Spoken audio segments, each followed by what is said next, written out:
Good Friday was a great day for all of us, but for one man, it was his worst day of his life. 700 years before this day, Isaiah the prophet prophesies about what was going to happen.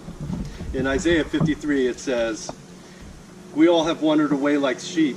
Each of us has gone his own way, but the Lord has put on him the punishment for evil we have done. We were beaten down and punished, but he didn't say a word. He was like a lamb being led to be killed. He was quiet as a sheep is quiet while wool is being cut. He never opened his mouth.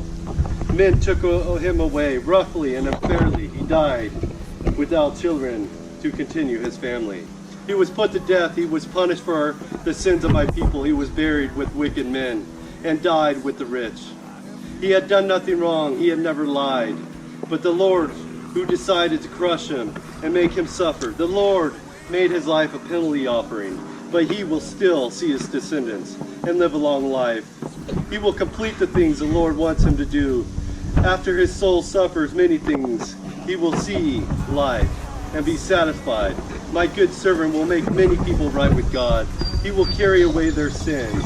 For this reason I will make him a great man among people, and he will share in all things with those who are strong. He willingly gave his life and was treated like a criminal.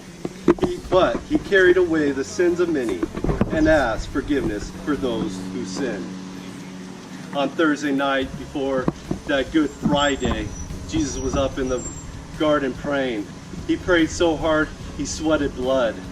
One of his 12 disciples gave him up for 30 pieces of silver. He was put on trial in front of religious leaders. He was spit upon, he was punched, he was mocked.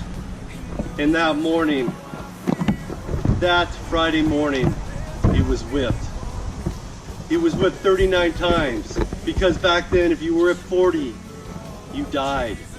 39 times Christ took the whip. 39 times he took our punishment. 39 times for our lying, for our fornication, for our sin. And if that wasn't enough, Christ took a crown of thorns, slammed on his head. The thorns pierced his forehead down to the bone. Blood streamed down his forehead. But that wasn't enough. He was told he was going to be put to death. And he was told to carry this cross 650 yards from the place he was told was strapped to his back. This cross was strapped to his back, and he had to walk up a hill. As he got up to the hill, they stripped him of all his clothing. They gambled for his clothing, and they placed him on this cross. And they took a hammer and pounded nails into his hands to hold him there. They pounded nails into his feet so he wouldn't move. They lift that cross up, and he sat there and he hung. He hung with his arms spread wide, his feet close together, and every breath he had to take, he had to stand up on his feet, on that nail, excruciating pain just to take that breath. But it wasn't these nails that held him to the cross. It was his love for you and me. It wasn't him dying in vain. It was him saying, "I love you this much. I'm taking this punishment for you so you can be with me forever." His last words were, "It was finished." He bowed his head after that, and he died. What was finished? Why did he die? In John 3:16 it says, "God so loved the world, he gave his only son. Whoever believes in him will not be lost, but have eternal life."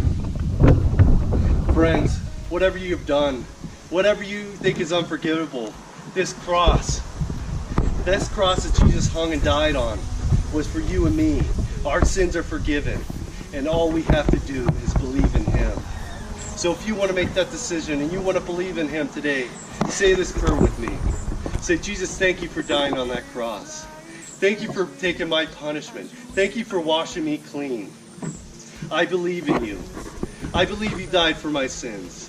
Please come into my heart so I may be anew. If you prayed that prayer, welcome to the family of God. Message me on Facebook and I will get a Bible to you. And we'll do this journey of living for God together.